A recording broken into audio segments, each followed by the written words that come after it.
Yes, people. Blessings to everybody.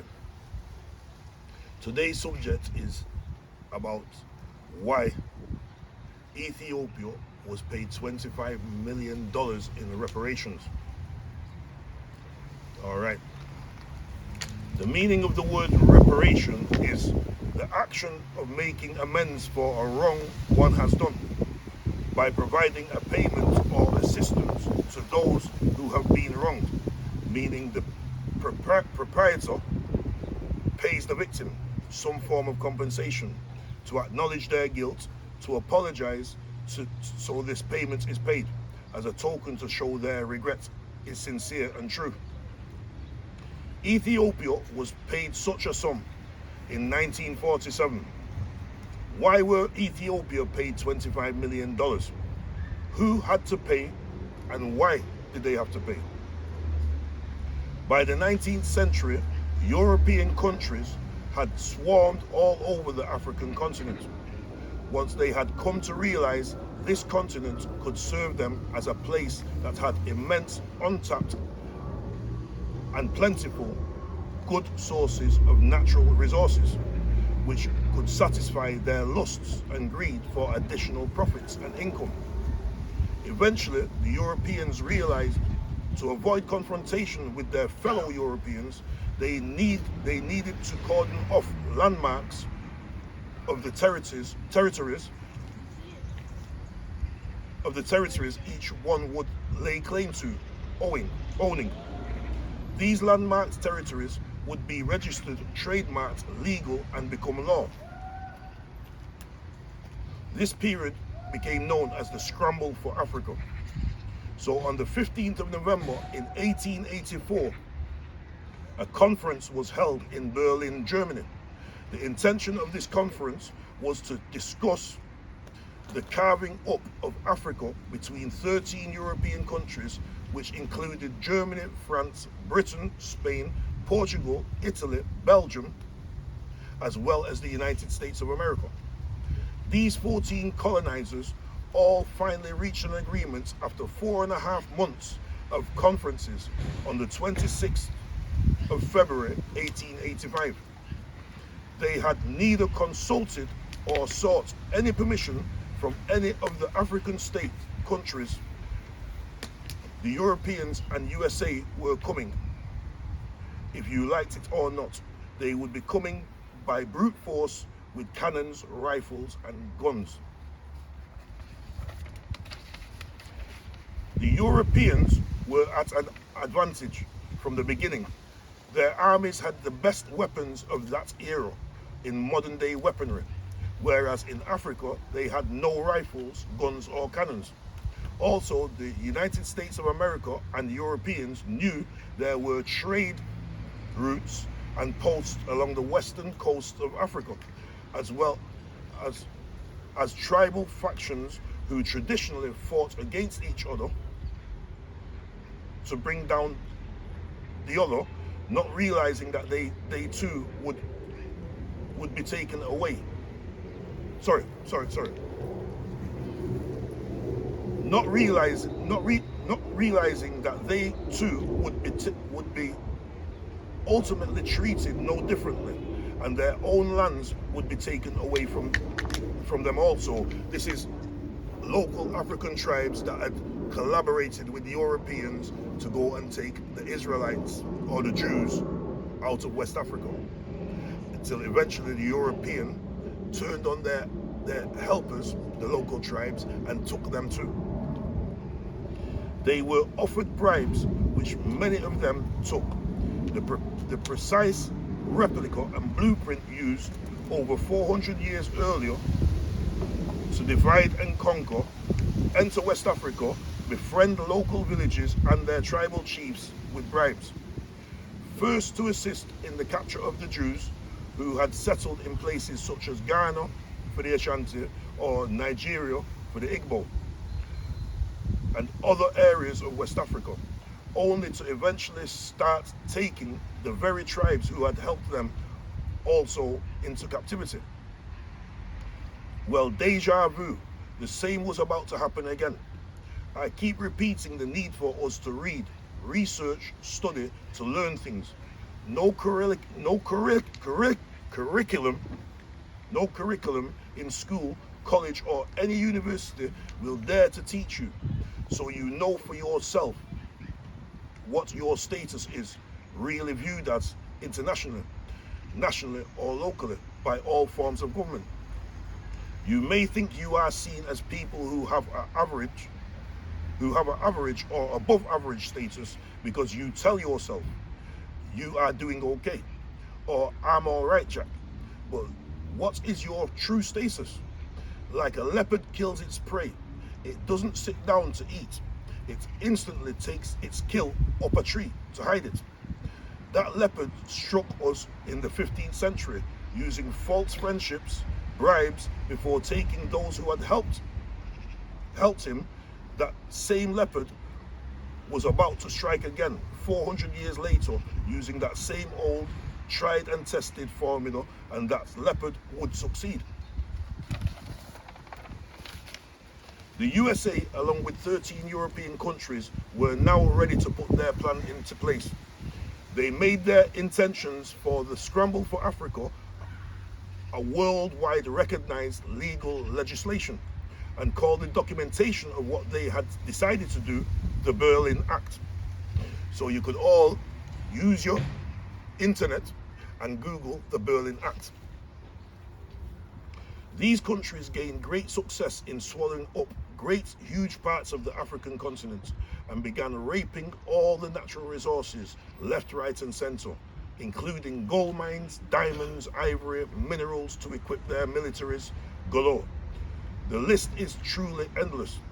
There was only one of these 14 colonizer countries that wasn't having an easy time of it. From the rich pickings on offer from the African continent, that country was Italy. Italy had sent its infamous Special Africa Corps to a port town called Massawa. Massawa is in present-day Eritrea in 1887, who at that time came under the leadership and authority of the Ethiopian Empire. Ethiopia sent some emissaries to Italy, warning Italy that by entering their lands, they would be in violation of a treaty signed by Abyssinia, Great Britain, and Egypt, giving them protection internationally as a sovereign country. A valid document which all 14 countries ignored. Italy prepared itself for war.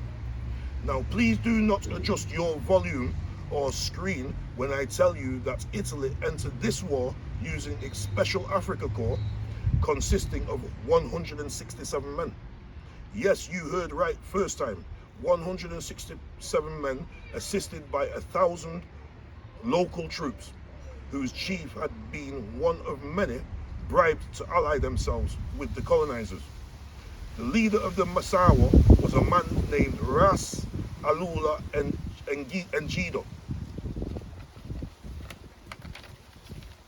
He was a man who never suffered fools of any type, and he was also a man of little tolerance for these invaders.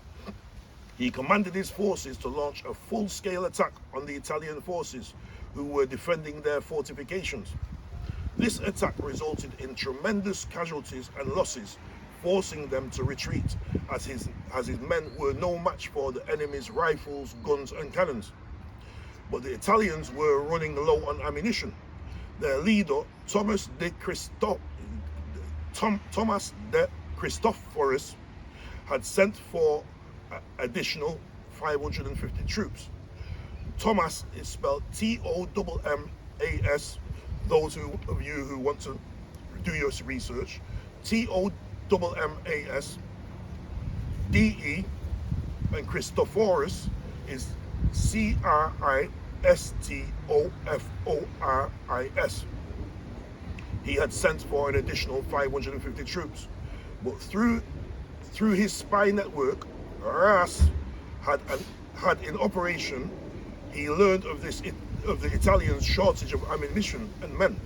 So he returned to attack the Italian garrison again, this time with a much higher numerical force. The battle raged on a few more hours until the Italians ran out of ammunition. 167 of Italy's Special Africa Corps and their 1,000 local allies were then slaughtered. This annihilation and humiliating defeat enraged the Italian government. This had now become both a personal and a political vendetta. By the end of the following January, Italy had voted to send new forces back to Eritrea to avenge their humiliating defeat. Ethiopia's emperor, Johannes IV, decided for the time being to withdraw his forces from the port town of Massawa. The withdrawal proved to be a lucky decision because the Italian new forces that had arrived there soon became plagued by disease and were forced to return back home to Italy by March of that year. Various tribal leaders within the Ethiopian Empire, the remainder of the year was spent by Italy politically bribing various tribal leaders within the Ethiopian Empire to become their allies for monetary gain, so as to weaken the armed forces of the Ethiopian Empire and its emperor. The emperor, in turn, would journey around his empire to various tribes to strengthen and maintain their solidarity and alliances, especially as he was still at war with the Sudanese. Italy gained some success and progress when Menelik II succeeded Johannes IV as emperor to Ethiopia's throne. Menelik II had been an ally of Italy previously. This allowed all territories owned by Italy to be recognized by the Ethiopian Empire, now led by Menelik II. Their territories now included Massawa in Eritrea, leaving Ethiopia as the only African state or country not fallen into the colonial hands of any of the 14 countries who had signed the Berlin Act. But Italy, on paper at least, believed Ethiopia was part of their portion divided up by the Berlin Act. But Menelik II, Emperor of Ethiopia, an ally of Italy, who had assisted Italy in their claim to Eritrea, was unaware that a leopard does not kill and sit down to eat. In a blink of an eye, he takes his kill up a tree and hides it. There had been in the past a treaty between Menelik II and Italy. It was called the Witchall Treaty, the outcome of which stated what Italy would do for Menelik as a reward for assisting him and Italy, in possessing Massawa in Eritrea, and what Menelik II, Emperor of Ethiopia, would do for Italy once he became emperor, as an ally and partner of the Italian government. The clause in the Italian translation named Italy as the protectorate of Ethiopia, meaning they would own Ethiopia. But the same clause in the Amharic translation confirmed to the Ethiopians that they would have full autonomy or ownership of Ethiopia with no challenger to that clause. So this is a trick that Italy's done on Ethiopia with a small print. Always read the small print. Italy have tricked them, changed the Berlin Act, the small print, to be the protectorate. Well, that means they're going to own Ethiopia. But Menelik II, his ally, the same clause that he signed, but to them, it only meant that they would be free of any country laying claim to Ethiopia, and he would be the emperor, ruling on his own. He even helped them take Massawa in Eritrea for Italy to own, as long as he's going to keep Ethiopia. Yeah. But here's the small print, what the Italians tricked them with. Italy's claim was, Italy claimed that surely Menelik II knew and was aware that what he had signed in their alliance treaty was in fact a modified copy of the original treaty signed by all the Europeans and the USA countries. The modification being protectorate instead of the obvious word ownership. which Menelik II would never have joined forces with the Italians to then give away Ethiopian sovereignty. To Italy, protectorate or ownership were the same thing. This left Menelik II reeling from shock and dismay.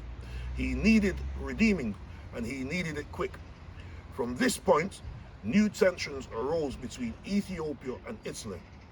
In 1889, Menelik II appealed to the governments of Britain and Germany to register his dissatisfaction of the Italian claims to want Ethiopia as a possession of Italy. Britain and Germany replied to Menelik saying, due to the Berlin Act, Ethiopia was not permitted to have any diplomatic relation with any European country other than Italy, as Ethiopia was part of Italy's portion of Africa in the Berlin Act.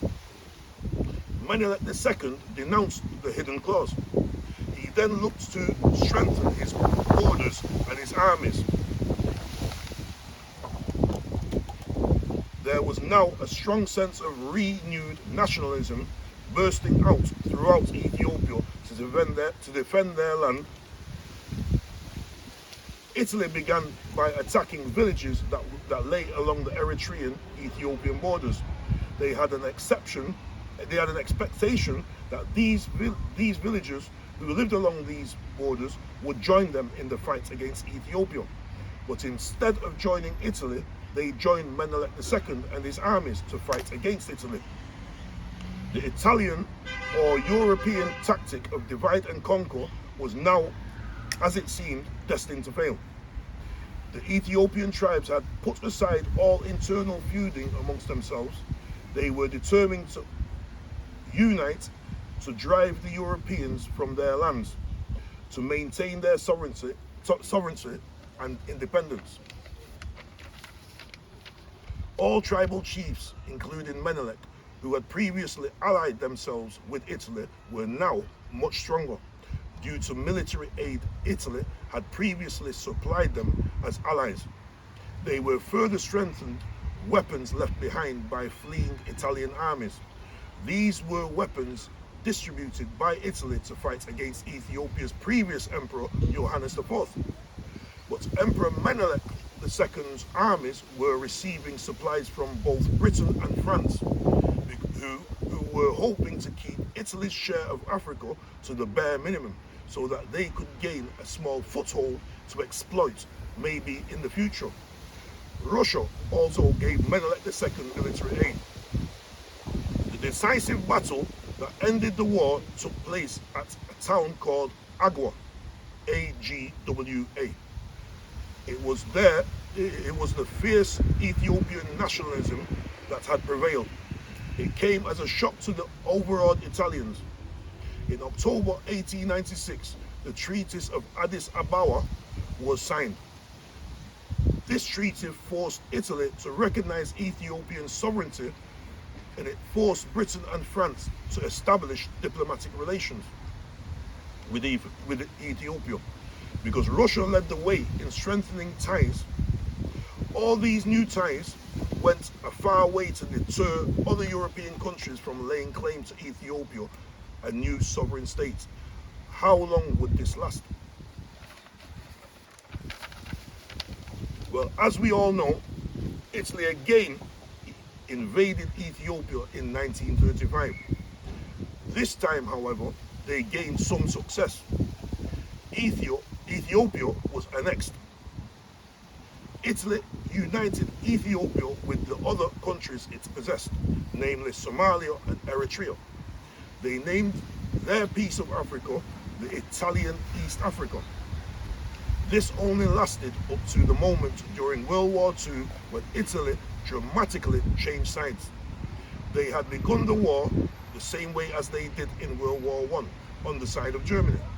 And in both wars, once they saw defeat was imminent, they cried wolf.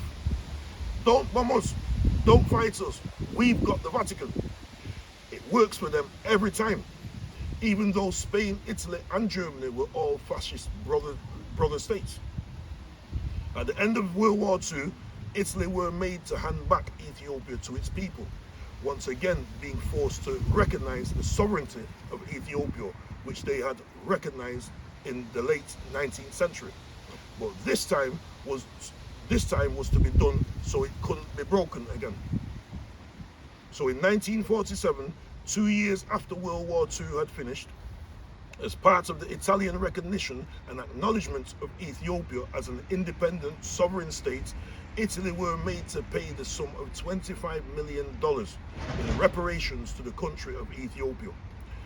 Ethiopia remains the only African state never to have been colonized by any European country due to the fight, the courage and the resistance of Menelik II, who had redeemed himself. The people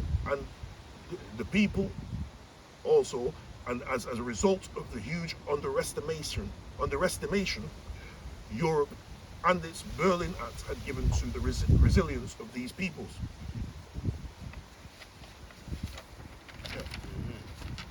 Yeah, so what I say, Italy, the whole of them, so all them try to take over Africa. Well, all Europe, Ethiopia. all of Europe took over the whole of African continent. Yeah. But Italy's portion was Somalia, Eritrea, and Ethiopia. But Italy were the only ones of the Europeans that was beating true resistance, because they had allies all over, just like 400 or 500 years earlier, when they went into West Africa to take our ancestors out. They had allies, like the Portuguese had allies 400 years earlier, right? But then, you know, then allies, one of them allies, I don't know, it's after the death of Ioannis IV, the emperor of Ethiopia. When he died, one of the Italian allies became emperor. So he gave them Eritrea. But the devil will never be satisfied. Menelik not stop fight because Menelik now make them happy. Because them. Yes, but he helped Italy in gaining Eritrea. He helped him as an ally. His people used to help Italy to conquer what today is Eritrea and parts of Somalia. Okay. But he thought the deal was, we'll help you do this, and when I'm emperor, you will give us our money, right? Yeah. But Ethiopia is mine. Ethiopia is mine. But that's not how the Italians see it, because the devil's never full. Oh, because I thought I just heard you read that before that Ethiopia was his, because Menelik, Yes, but he redeemed himself, because he teamed up with these Italians initially.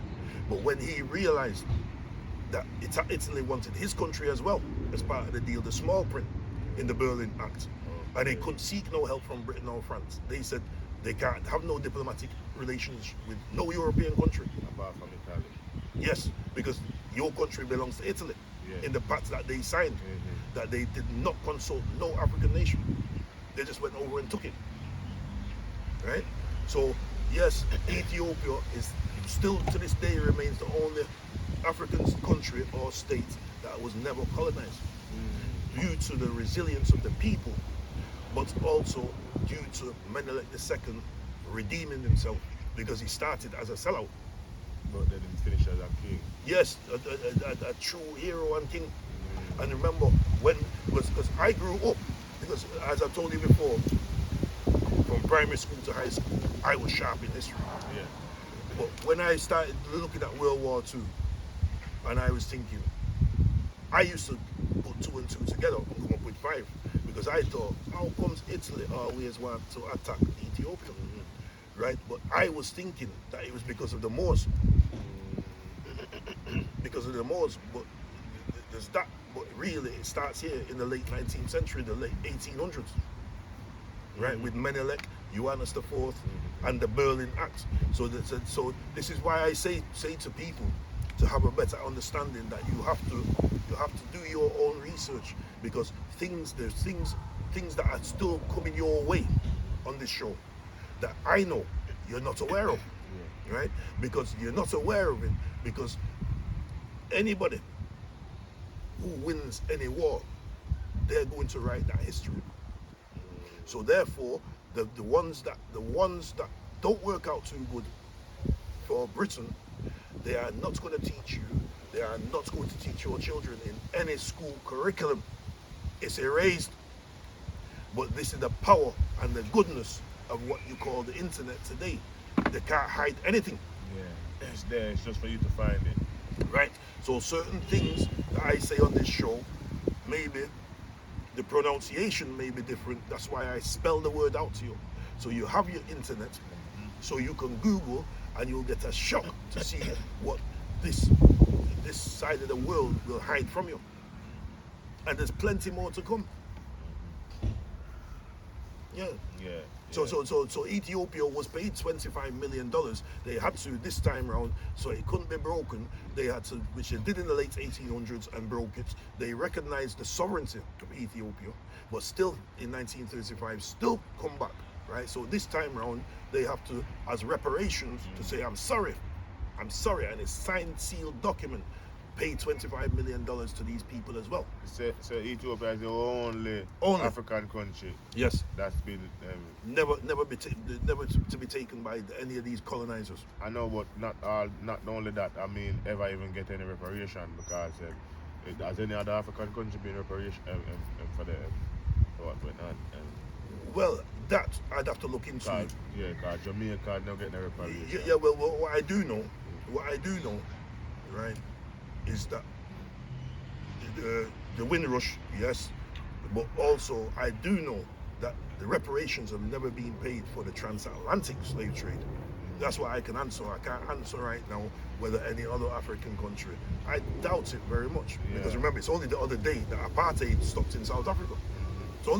It's only yesterday, really. Apartheid. Yeah, that's something, and I don't hear of anybody getting paid reparations.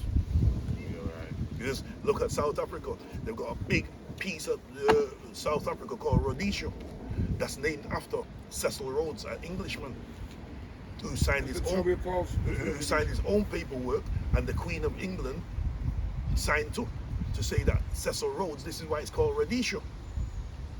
And he went and raped out all the diamond mines, everything that was going, whether gold, the diamonds, elephant, kill up elephant for them, ivory on the tusk, every type of thing that was of any mineral value. Yes, so, that's what they do. So have you heard about this part in Africa now recently where they found diamond, and basically they come to a deal, but the point is the country is only getting 5%. I've not heard that, no. Yeah, it's 5% of the deal. Yeah. I think it's Ivory Coast or one of them countries. Yeah, I can't remember. It's Angola. Yeah. Can't remember which one. But who's giving? Who's own the mines? Who's giving them 5%? So the European country who's doing the deal with them are the American country. The American company, should I say? I don't know which company, but I heard it on the news. Yeah. So I heard it on the Jamaican news. Yeah, because I listen to the Jamaican radio station. Yeah, I listen to the news all the time. Yeah. So basically I heard it that this country, they've just found diamond there or whatever, yeah, and or gold. I can't remember if it's gold or diamond, whichever one it is, yeah. And basically they've come to a deal now where over 20 or 30 years, this 20 or 30 years, I think, period, this country will get 5% of that. Well, I don't know. I have to look into that. I don't know. I've not heard that about that. But I'm going to give you an example close to that. Yeah. You see, Egypt. Yeah. Egypt, because it's all a whole heap of it is desert. It's got a lot of things they haven't been able to dig up and find because it's under the desert sand. But over the last 20, 30 years, don't care where you come from in the world, you cannot go to Egypt and film anything because they've got stuff that's not even being dug up because it's underneath the desert for thousands of years in their history. But you can't say that you're an archaeologist and this and that and go to Egypt and film or excavate. It's not allowed. The Egyptian Secret Service, when you go over there, they follow you all around. So basically, this is how Egypt has got their country locked down, right? So if you're saying to me that some some European country or America is telling this country in Africa they can have 5%, that is rude. They should get run. But not only that, they've already signed the deal, from what I heard. Well, you know, it's nonsense. But you see, this is how they always going anyway. But then again, it's all about that next one that's there, that's selling out his people. You get me? I said to you, yeah? Because at the end of the day, we don't know if I'm going to end up be a Menelik. We're going to try regain whatever, yeah? But as it is now, redeem himself. But as it is now, because when him probably find out how much him, you understand, what is 5%? 5% is nothing, and and it belongs to you anyway. And this is what I'm saying here, and it's over 30 years. 5% over 30 years. Can you work that out? Well, I can work it out for you and tell you what it is now, right? Close your hands, shut your eyes, let us pray. That's the same thing. Walk me a eye and the thing gone. When them gone, them tell you, say the Lord soon come. Wait on him. Right, so this is astonishing because I've not heard this one before, but I'm going to look into it. Look into it. Right, because the country belongs, and all the minerals belongs to whichever country that is. Now, really, the European or the American country that's going over there, they should be pleading with them, saying we're going to bring over all our instruments to dig or excavate, right? And can we, the European should be saying, can we please have 5%? Because it belongs to that country. Yeah, understand. The 5% is what they should get. Can we dig up? We dig up right? and get 5%. And get 5%. You understand what I'm saying to you? They're digging up and take 95. But Egypt, like I said, remember, Egypt as well, right? They've got theirs on lockdown. You can't do anything over there because it belongs to the Egyptian government, they'll tell you. Which, by the way, it doesn't even belong to them anyway, if we go back in history. But they've got it on lockdown. They say, no, they don't want no foreign country to come in, find something that belongs to them, and go and take it and put it in no museum and make money. No, because that isn't, because them know what these Europeans like anyway. Because once them get something, them hold on pan it in and them say, and once them see something, any opportunity, them take it for themselves. You get me? Them pattern it, them whatever the situation is, them have it, you get me? But it's life. But we're going to wrap up on this one, yeah? So people like, share and subscribe, please, yeah? So we are covering the next topic. So what do you think the next topic is going to be? That's up to you. Yeah. I've got the curses, but then I've got Triller on here. Yeah. Okay. So we want you guys to choose and tell us, yeah? You're on the paper. Yeah, the history of why Trelawney is called Trelawney. Yeah. And then, so we have a couple topics we want to talk about. But we want to ask you guys which one you guys would like to hear each talk about next. Yeah? Where all those religions come that's from. a long one. Yeah, I know, but you will have time to work on it, innit? I'm saying if they tell you which one next, then you can then work on it, yeah? Yeah, these are completed already. Yeah. So one topic is where all these religions come from, and the next topic is read it yourself, don't listen to teachers, and the next topic is called the curses, yeah? So those and the next one is the history of Trelawney. So Trelawney, Jamaica, if you'd like to hear the history of that, of Trelawney, Jamaica, yeah? Alright, so tell us which one of the topic you'd like to hear, yeah? The history of Trelawney, or read yourself, don't listen to teachers, yeah? Because this will tell you where every one of these religions come from. Yeah, alright, and then are the curses, or if you want to talk about where all these religions come from, yeah? Alright. Did I just say, the one where all these religions come from, this is the one that I promised you all about the dub plate, where I could open up your eyes to know who you are, where you come from, and what you're supposed to be doing in the Lord's eyes. Right? This is the dub plate that your teacher, your preacher, or anything is not telling you, but it's in His Holy Scripture. All right, H. Respect H. All right.